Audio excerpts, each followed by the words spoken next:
Welcome home to USA Global TV and Radio, a place where dreams take flight, with authentic storytelling, diverse perspectives and meaningful conversations, where global stories unite and bridges are built beyond all borders. Discover world-class education, entertainment, hope and inspiration.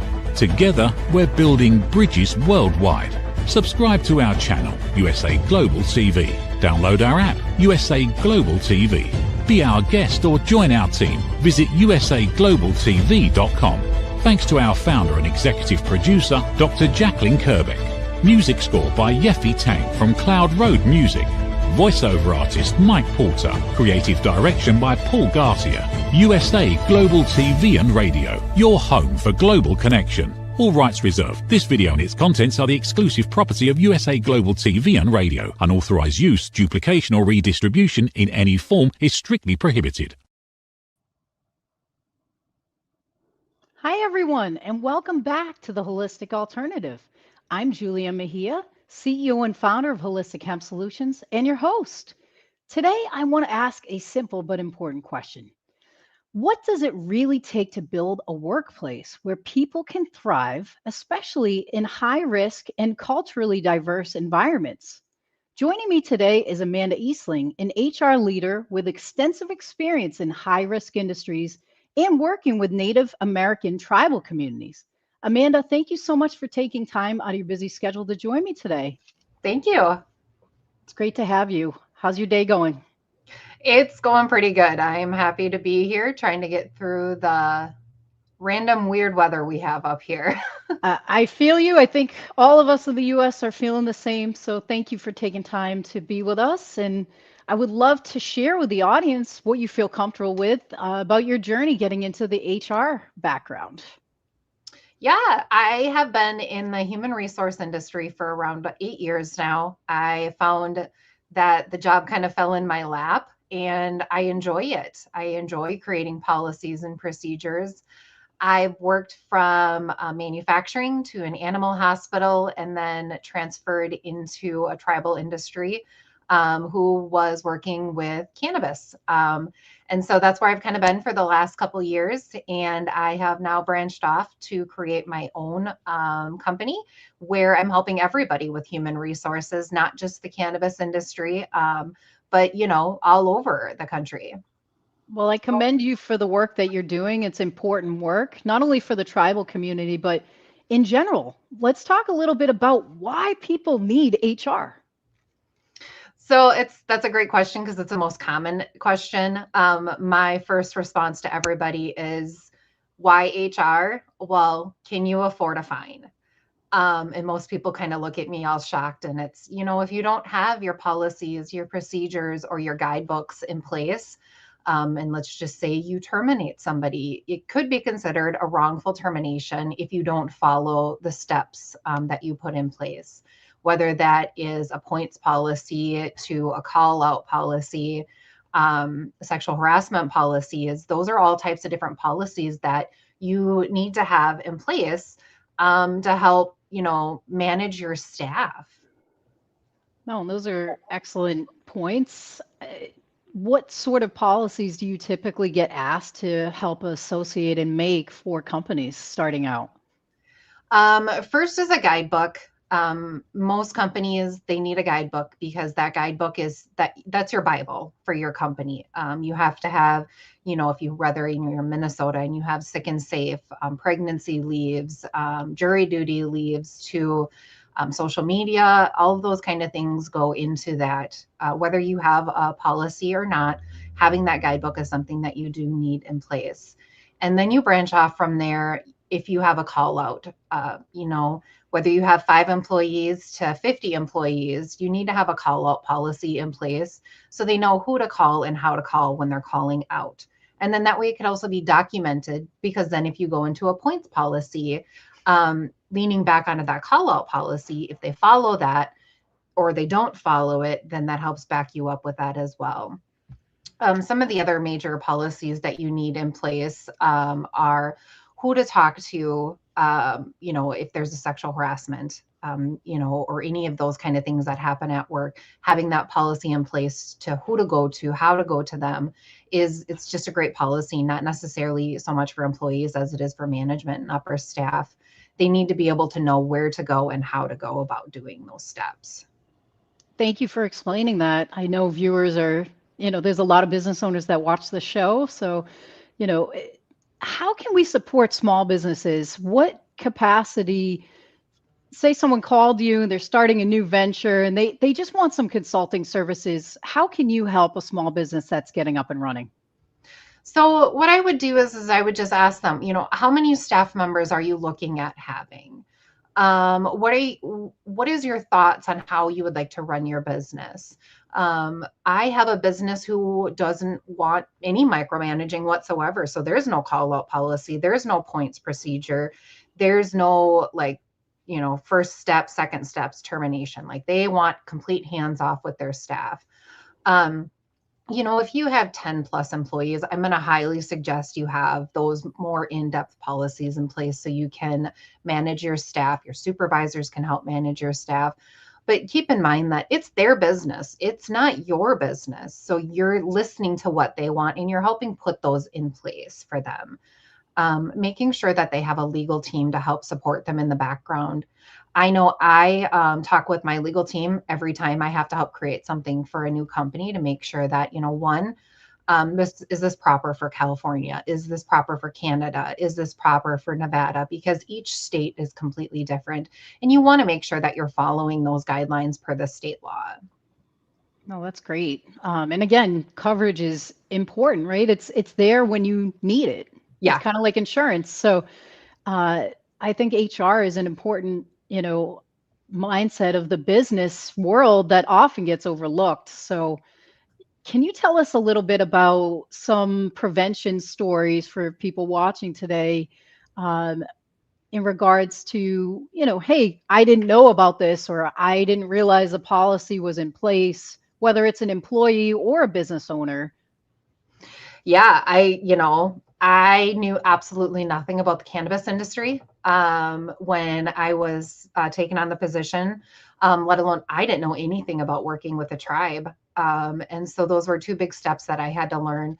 I worked with a legal team very closely. I worked with the tribal government very closely to help learn the way things go, not only because of the sovereignty that they had, but also, keeping in mind that there are some things that they had to follow federal laws. So when you're reaching out to these people, you're just, making sure you understand what's going on in that state, what's going on in that area, looking over what policies you want to put in place, making sure that the proper ones are put in place and which ones may not be necessary. Again, if you have 3 employees, you're not necessarily going to need a call out policy because it's 3 employees. At that point, it's just some things aren't necessary. So how do you differentiate? So say you have 100 plus employees, it's a larger company, it's continuing to grow. What do you think for the differentials for a small entity just starting out versus a large one? What are the protections that you put in place for a big company versus a smaller one? I would recommend the same thing for both companies. Whether you have, 10 employees or 100 employees, you still need those policies and guidelines, guidebook in place. You still need a legal team backing you. Whether it's a manufacturing to a cannabis industry, make sure you're following OSHA laws, or tribal laws. If you have an OCM regulation or regulators, make sure you're following everybody's. Again, now, if you only have 5 employees, I wouldn't say like a call out policy is definitely needed, but 100, that's definitely needed. Whether you do a Teams, how do you interact with each other? Is it phone call? Is it Teams? Is it Slack? How are you doing that? I did learn in my previous position, a couple positions ago, that, an employee just kept texting every time they called out, and text messages get deleted or they get spammed. So now you lost that proof. And the employee is like, well, I called out and I texted you. So you text message, I may not have looked at that. So let's also put in place, let's contact your general manager, let's contact your supervisor. If you don't hear anything back, reach out to the next person and like make sure you get some type of verification. But you do need a policy like that in place. Again, when you have 5 people, everybody knows mom, dad, cousins, aunts, uncles. So maybe it's not technically necessary for a small industry, but definitely I would recommend anything over 15, at least having a good, policy in place for that.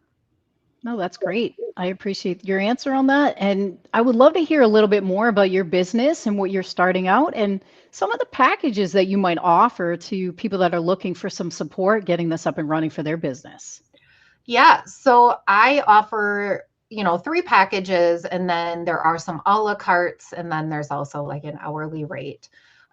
With my first package, it's, just the basics. Like, let me help you get a guidebook in, let me help you get a few policies in, you get a few hours a week with me. Your second policy or your second tier is going to go up. Again, it's everything that I just said. You're going to get more hours with me. That's going to also help, keep your benefits going. Or if you don't have benefits, I'm going to help you get set up with a company to get your benefits going, help you maintain them, maybe help you hire some staff members. And then your third package is it's the cream of the crop. I'm going to do everything for you. I'm going to do investigations for you. I'm going to, I believe I have like 20 some hours a month with you. I will help you emails. I will help you hire your staff. I will help you onboard your staff, create the policies, upkeep your policies when new laws come into place, help upkeep your guidebook. And then there's just like hey, Amanda, I'm hiring you at an hourly rate. I need you to help me investigate something. There is that. Or if I've already created 5 policies for you, and that's kind of where we agreed on, you need some new policies created, there's an a la carte for that too. So each tier does have something different, and it also could be tailored to you. So while it's like, maybe you don't need this, but you need this, we can talk about it. We can move things around. I'm pretty easygoing. I don't necessarily have anything set in stone until we sign the contract. But even then, it's one-offs here and there. I'm happy to help anybody. I have learned over the last few years that the HR is definitely overlooked. There are a lot of companies out there who don't necessarily believe they need human resources or understand really what human resources does for them. They think that they're just the big mean person that comes in and fires people and writes people up. I can let you know, I actually don't do that at all. I make the managers do all of that because they are the ones that spend the day with you. I don't. So they know what you're doing. They know the rights from wrong. And the person that they're doing it to knows you better than I know you. So I would like to, personally for me, I keep the human resources a human resource. And I'm the person you come to when you want to learn, you want to grow, you want a roadmap, or you have a personal issue at home that you want to talk about and help figure out. I'm also a lending ear. So I help with that as well. No, that's wonderful. And those are important services that everybody needs. And you brought up a really excellent point that you're continually like monitoring new laws, regulations, changes. Let's talk a little bit about high risk industries and some of your work with that, because I know that's a forever changing landscape. Yeah, I mean, we'll take the cannabinoid industry or cannabis industry right now. It is consistently changing, whether it's a federal law or a state law or a new tribal. If you're in the tribal industry, you're definitely changing things around consistently within your tribal industry. And for me, it's constantly, signing up for newsletters, doing webinars, doing seminars, doing conferences, reaching out to your legal department because they know everything that's going on, or your tribal lawyer, or your, whatever it is, it's constantly staying up to date. And again, in the cannabis industry, it's consistently changing. Whatever our president has decided to change this week may be completely changed 6 months from now. So making sure you're staying on top of that. And then you need to turn around and train your team.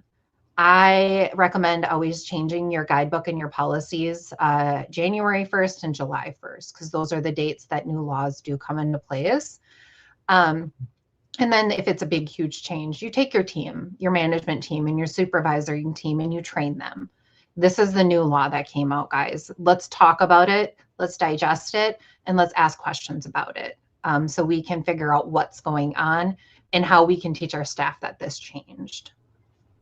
Oh, that's wonderful. And I know I don't want to divulge too far into your NDA and stuff. I know you can only say certain things about the tribes you've worked with. Do you care to share a little bit about the tribe that you work with in Minnesota and how you were able to support other tribes throughout the nation? Yeah, the tribe that I worked for was an absolutely amazing tribe. Everybody was great. They were super friendly, loved the legal team. They were like my right hand, constantly texting them, asking them all kinds of different questions. And then through them, I was able to work. They had a contract company, and the contract company was, helping me meet other people to where I was able to do seminars. I worked a lot with the ICIA with Mary Jane Oatman and Rob Pierre. So I was able to do a lunch and learn with Mary Jane, a couple of them. I worked with, met Dale Sky Jones from Oaksterdam, formed a great relationship with her. She had a panel at MJ BizCom, and I just kind of joined in with her on that for a quick minute. But she's been a great help on everything. And so within that, going to these different things, I've been able to meet different tribes and form relationships with them. There's a couple tribes in Minnesota where I have grown to have great relationships. I've even got a relationship with a tribe up in Canada, Nevada, California. So it's been great. The tribal industry it's honestly a great industry to work in. No, I couldn't agree more. And they need the most support, Yes. given everything that they've been throughout the course of history. It's important. Sovereignty is important for them. So I think that's wonderful that they're getting, an advocate to help with everything. So that's wonderful. It's important work you're doing. So thank you. Thank you. So in regards to like normal businesses and other high risk industry, what other industries have you worked with? I know cannabis is one. I mean, have you had any experience like in the biotech industry or any of the other high risk industries like the gaming industry? Nope, I haven't. Before this position with the tribe, I worked for an animal emergency hospital. Okay. So I was the only human resource over 400 people where we had oncology, radiology. I mean, it was a huge hospital building. Wow. I did have a COO who helped me with the human resource side. And before that, I was working for a manufacturing company who produced walk-in coolers for like Jersey Mike's and McDonald's and stuff like that. So I wouldn't say super high risk industry outside of the tribal industry. Great. So what is a good client for you in regards to businesses that you're looking to collaborate with? We know you have some beautiful experience in some capacity, but who's an excellent client that you're really looking to engage with? I like the easygoing. I mean, I love everybody. I mean, I'm here to help no matter what the end of the day comes out. Sorry, that was kind of tongue twisted there. Tongue twisted. It's Monday. I'm willing to help anybody that needs help. I won't pick and choose which one I like better. But I do enjoy the easygoing, laid back, is willing to make changes. I also love the people who put their foot down. Because those people are even more fun to push and be like, okay, I understand, but now let's look at what has to happen and explain to them and then be like, oh, okay. So I love both sides of the industry. No, that's great. I think it's a huge industry and it's important, for a number of facets. I think too, a lot of people don't, grasp the concept of, hey, HR also helps with, some of the compliance. The compliance aspect is a huge thing. And again, in our industry with ever-changing laws and regulations, both on a state and federal level, it's, is that something that you have to oversee constantly, like for, cannabis companies that you're working with? Yeah, it's a daily thing, consistently overseeing it. So have you encountered any new challenges with the new rescheduling of Schedule 3 for any of the work that you've been doing? I haven't. For the most part, when it comes to human resources, we don't change a lot. Um, whatever has to happen inside a grow facility or outdoor grow or whatever it is, that's on that. Human resources mostly does the human side of it. So I'm updating policies, procedures, and guidebooks and making sure the staff is showing up on time or hiring new staff or making the insurances proper, work comp is proper. But with the rescheduling, it honestly doesn't affect me at all. Good. No, that's great. I'm glad to hear that. And another question I ask a lot of guests, how did you get into supporting cannabinoid science in the space? It was just a random fluke. I applied. I said, well, let me try this out. It's something new, something I haven't done. I applied. And again, my first one was the tribal place in Minnesota. And I've learned so much through there. I'm not a partaker myself. However, I do find it quite interesting to learn the ins and the outs and the micrograms and all the different tinctures and oils and creams. And it's just so much that is out there now. So it's been fun to learn a lot about it. Yeah, it's definitely a whole new world of comparability, right? From, freezing units to cannabinoid science, it's definitely different. Where do you see the industry and HR going in the future as far as, for high risk, human resources? Where do you see it going? I would love to say I see it going far and more people taking on whether it's a part-time human resource or an hourly human resource, whatever it is, taking that on because the more you grow, the more things that need to come into place. Again, it's that 5-person staff versus a 20-person staff. There's so many different things. I mean, less than 5, do you need to follow OSHA? Do you need to follow COBRA?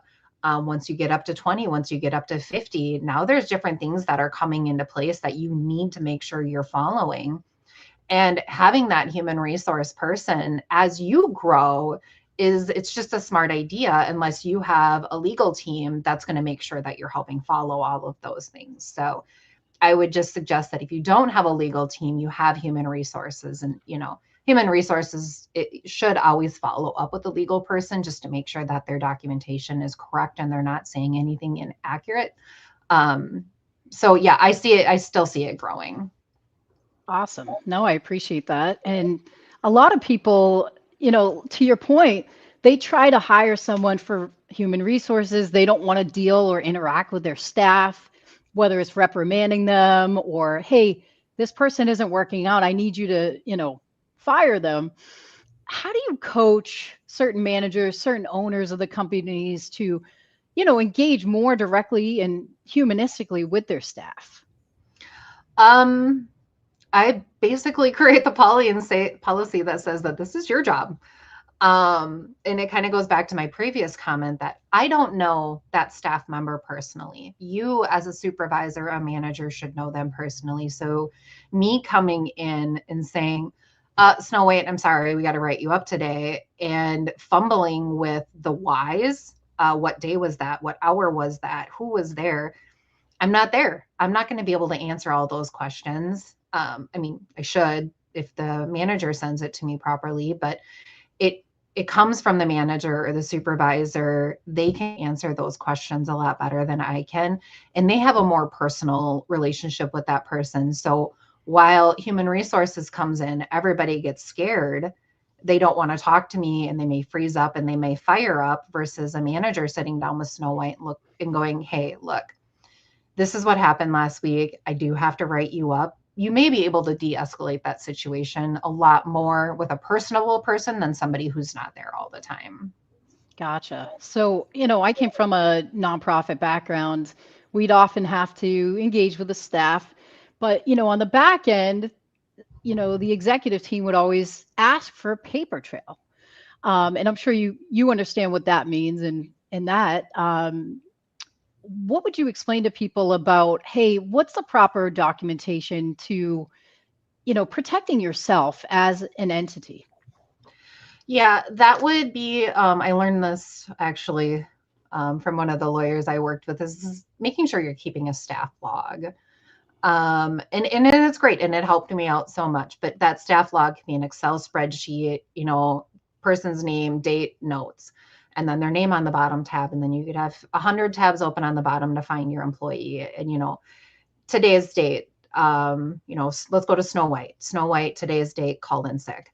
Tomorrow's date, Snow White left work early. I mean, then that's your trail. But also at the same time, keep a Word document as well. Every time, Snow White called in late, she reached out to Rapunzel, was sick. I mean, then you have a little bit more details. You could also put those details into your spreadsheet. But if you need more room, I recommend that Word document. And then also that way, put it in their personnel file. It's something you can always go back to. It is a paper trail. Depending on what state you're in, I would not do a progressive policy. And that's just my opinion. You work with your own company the way you want to work with your own company or your legal team. Being an at-will state, if you say that you're following a progressive policy, you're going to want to follow that progressive policy. You shouldn't want to skip from, oh gosh, Snow White's done this. She was yelling at a customer yesterday. Okay, well, that's a write-up. But did you do the verbal first? Well, Snow White was yelling at a customer again. So now you jump from, well, I just want to terminate her, but you can't because you have that progressive policy. And if you don't follow that, could be considered a wrongful termination because you didn't follow that. Versus we're an at-will state. I'm just going to write you up. Did it again. I'm just going to terminate you. So make sure you're keeping all of those documents. Again, make sure if you have policies in place that you're following them to the T of what you wrote out. So someone that isn't aware of what an at-will state is versus what, can you explain a little further the differential between the two? Yeah, so in at-will state, and I have to be careful with my words here because I am not a lawyer. First and foremost, I am not a lawyer. An at-will state usually goes along the lines that you can terminate for any reason. Outside of medical reasonings, doctor's notes, those kind of things, if they've got all the proper documentation in place, you really can't terminate them. Always advise, talk to a lawyer if you're going to terminate somebody, to make sure that you have everything in place to terminate them so it doesn't come back on the company. Now, when it comes to not at-will states, that usually means that there has to be a very good reason. Again, with the progressive policy, you followed all these steps. Again, I want to be careful with my words because I'm not a lawyer. So if you are concerned about, if most everybody knows if they're an at-will state or a not at-will state, I recommend reaching out to a legal team and have them go more in depth with those explanations. Thank you. I appreciate that so much. And yeah, there's so many questions I'm sure people have, like, unionized companies. Is that a big differential when it comes to your HR work dealing with unions? It is so different. Okay. I've yet to work with a company that has a union. I can have policies in place, but if they don't align with a union, my policies don't mean anything. A union is there for a reason. They have their own human resources. They have their workers.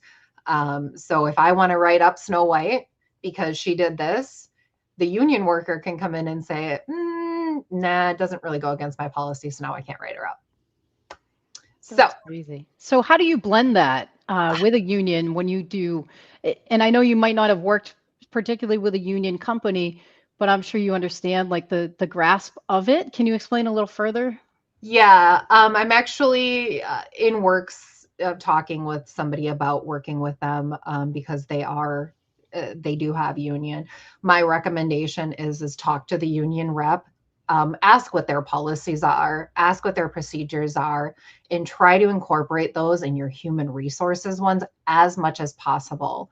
Now, if I have 50% union workers and the other 50% not union workers, look at that. But if you have more union workers than you have non-union workers, I would definitely recommend taking in a good majority of the union's policies that they have in place, because you want to be same across the board. You don't want to have a bunch of different separate policies out there, especially if you're a bigger industry, because now you got to try to remember, okay, well, is Snow White a union worker? Well, no, but Rapunzel is a union worker. They did the exact same thing, but I have to punish Snow White because it falls under my non-union policy, but Rapunzel gets to get away with it because she's a union worker. So trying to make sure that those policies align as much as possible is the best way to do it. Thank you. Thank you for explaining all that. And, you know, anyone listening that feels they could use some assistance, some consulting, what's the best contact information for you? How do people get in contact for services? Yeah, you can reach out to me on LinkedIn, I believe. It's popped up right there. And you can also reach out to me via email, which is just the eastlingservices@gmail.com. I don't have a website up and running at the moment. Those are the two best ways to get a hold of me. But yeah, that's pretty much the best ways right now. Wonderful. Is there anything else you want to leave people with today? Because I know we threw a lot of information at them and it flew by the 40 minutes. It really did. I didn't even realize that. I just kind of leave you with a little bit here is that make sure, no matter what your business is, that you hire your human resources first. Way before you hire any of your other staff members, because your human resources, again, is the one who's going to create your path road for you. They're going to create the jobs. They're going to create the job descriptions. They're going to help you create budgets, policies, procedures, guidebooks, SOPs. It's easier to hire human resources before you have a staff than after you have a staff, because say I come in 2 months after you've already been open and you don't have this policy in place. Now I'm coming in and I'm the bad guy because I have to force this. You may lose a lot of workers because of that. So I just recommend hiring your human resources first, at least a couple months minimum before you open your doors. No, I think that's a great point. And we really appreciate, taking time out of your busy schedule to share everything today. It's important work that you're doing. We appreciate you. And we look forward to hearing more about your business and how it develops. And please let us know what we can do to support. Absolutely. Thank you so much for having me on today. This was a lot of fun. Thank you. Thank you, Amanda. Thank you guys from all over for tuning in today and taking time out of your busy schedule to be with us. We thank USA Global TV and Radio team and Dr. Jacqueline for all the beautiful support. We love you all. Tune in next month for another beautiful segment where we'll discuss some other interesting topics. Thank you guys. Have a beautiful day and rest of the week. Take care. Every great story begins with a vision. At USA Global TV and Radio for years, we've been providing world-class education, entertainment, inspiration, imagination, connections, and hope. Most people don't stay to watch the outro or the credits, but it's the people behind every success, behind every breakthrough, and behind every unforgettable story who matter. The TV show hosts, our guests, our sponsors, our publicists, our production team, our distribution team, our search engine optimization team, and so many more. You're the ones who make the difference. Every great story belongs to the people who bring it to life. Our future looks bright at USA Global TV and Radio, and that's because of you, our loyal fan base all around the world in more than 60 countries. Together, we're making a difference because you matter. USA Global TV and Radio, live streaming to over 60 countries. Voiceover, Dr. Jacqueline Kerbeck. Video production and direction, Paul Garcia. Subscribe to our channel, USA Global TV and Radio on YouTube. Thank you, viewers and listeners of USA Global TV and Radio, for joining us today. We're honoured to have your time and attention as part of our global community.